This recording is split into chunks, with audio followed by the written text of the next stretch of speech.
Getting ready to kick off week 4 tonight with an AFC North battle in Pittsburgh. Also, happy October, a great month for all of us sports fans. Thank you for hanging with us here on First Take. Skip Bayless, Stephen A. Smith, what up? Karam, all here in the house. Hey. We got the great pumpkin with us today, right? I like it. I like it. I do. I seriously do. I know you ain't talking with someone else. That's for October. I know, I like it. Y'all want to hate on me this time? I'm not hating. We're not. I like it. All right. We're not. You look very cute in orange. All right, but Miss Skip, Connecticut. that suit really is on point. Oh, thank you. I like that. Oh, well, you don't have to say that. Please. Please. Oh, my Lord. Just piling on. Kissing up. Are you You guys kidding want to me? go pumpkin picking? Oh, please.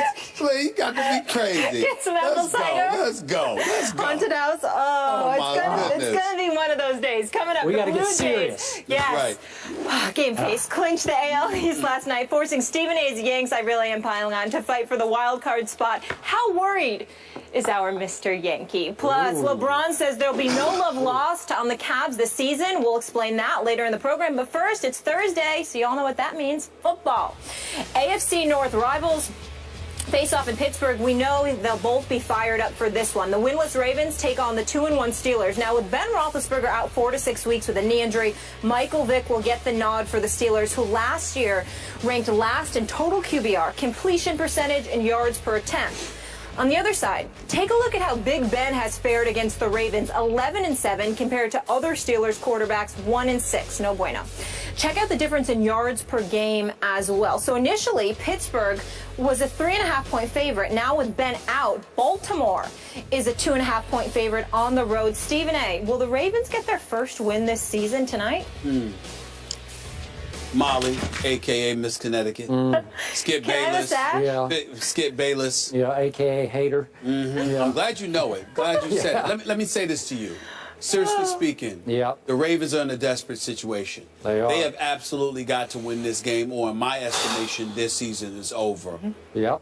I believe the Ravens will lose this game. I think the Pittsburgh Steelers are going to win this game. When I think about the Ravens, Skip Bayless, there are two things that really jump out at me. Where is Justin Forsett? He has not been running the football effectively at all after having a breakout season last year in the aftermath of the whole Ray Rice fiasco. I don't know if he's feeling himself or the offensive line isn't protecting him, but they must be doing something right because Joe Flacco is passing the football relatively well. I think that when you look at the problems in Baltimore's offense, it's twofold. One is that they don't seem to have any kind of a running game whatsoever. And two is because Steve Smith Sr. seems to be the only individual that they can throw the football to. So the absence of weapons at the receiver spot combined with the absence of a running game has really neutralized them to some degree. Didn't stop them from putting up 30 on the Oakland Raiders, of course. And it didn't stop them from coming back and taking the lead against Cincinnati because they got so much heart. But nevertheless, something was clearly missing. Something is clearly missing. And then when I remember also, the other thing that we get just on the offensive side of the ball, on the defensive side of the ball, once upon a time, we were raving about the Ravens secondary, okay? We were raving about them. And then you looked at them against and how they opened the season against Denver. That's one of the things that escalated the question marks about Peyton Manning. And yet you see these guys, the past 2 weeks, they've given up 723 yards passing and 6 touchdown passes. It's the last 2 weeks. Now, they're going against a Pittsburgh Steelers offense without Big Ben Roethlisberger, with a Michael Vick, who is no Big Ben Roethlisberger. We do understand that. But they do have Le'Veon Bell back. They still have D'Angelo Williams, who filled in admirably in Le'Veon Bell's absence over the first 2 games due to the substance abuse violation. Then we also take into account the fact that you still have Antonio Brown. You still have Marcus Wheaton. You still have a Heath Shuler, okay? So all of those requisite weapons that you have at your disposal, the only thing that gives me cause other than Big Ben being out is that Pouncey is out as well, so protection may be an issue for the Pittsburgh Steelers.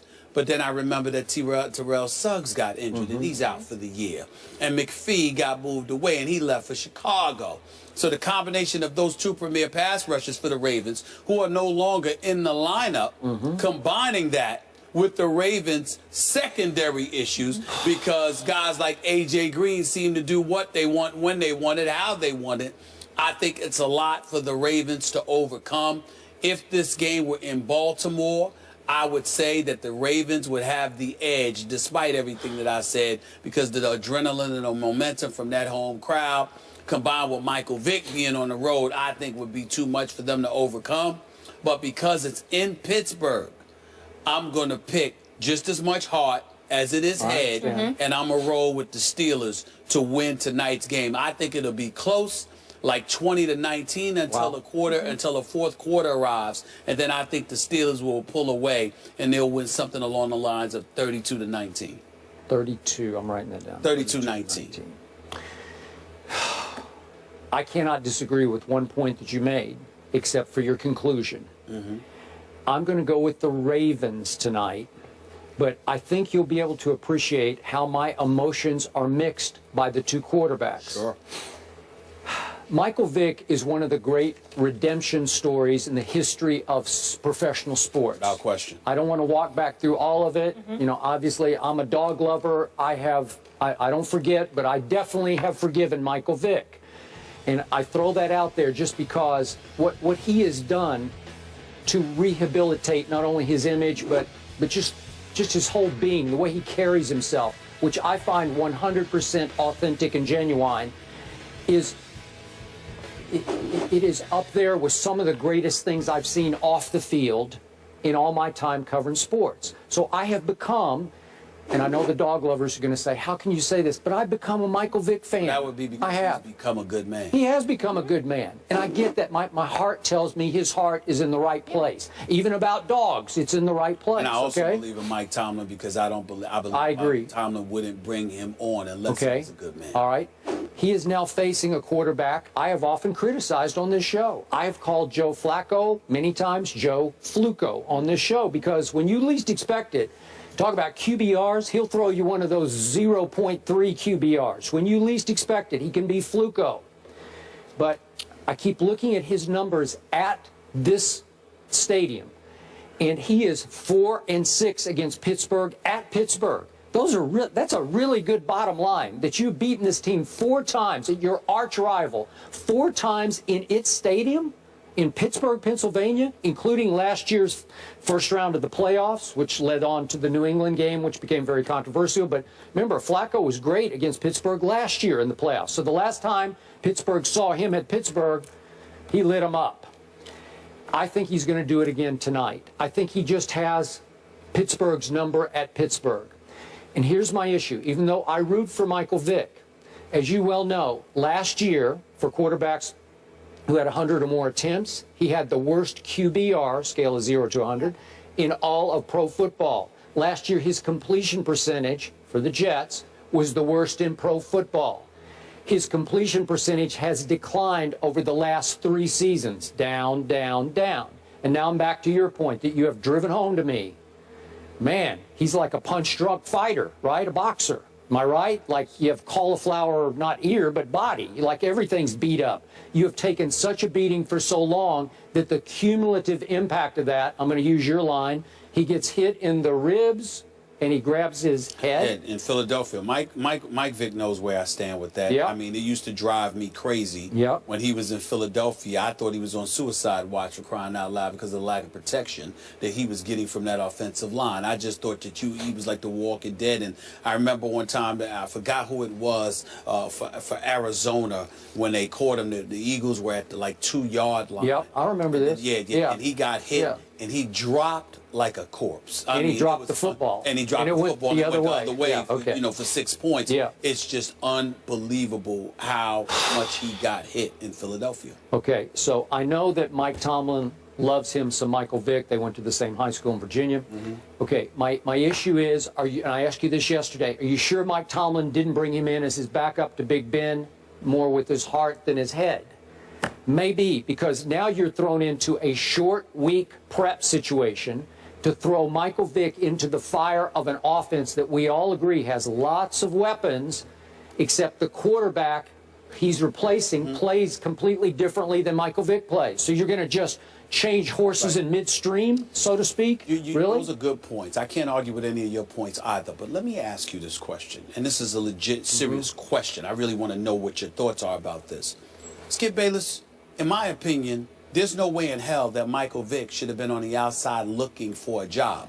A starting job is one thing, but a backup job in this league, I know at least 10 starters that he could be in the NFL ahead of. Let me ask you this question. When you look at Michael Vick, regardless of your questions, how much of that is about what you're saying in terms of cauliflower, taking hits, in terms of his lack of production? How much is it about that, or how much is it about you, not emotionally, but internally just asking yourself the question, wait a minute, why didn't anybody pick him up? Maybe there's something really, really missing here. How much of it is that? Because I think that if he had come in a Steelers camp from the beginning of the training camp, and that's just where he landed, I'm not sure if any of us would have the questions to this degree that we have now. It's the fact that nobody seemed to want to touch him that really resonates with me. What do you think about that?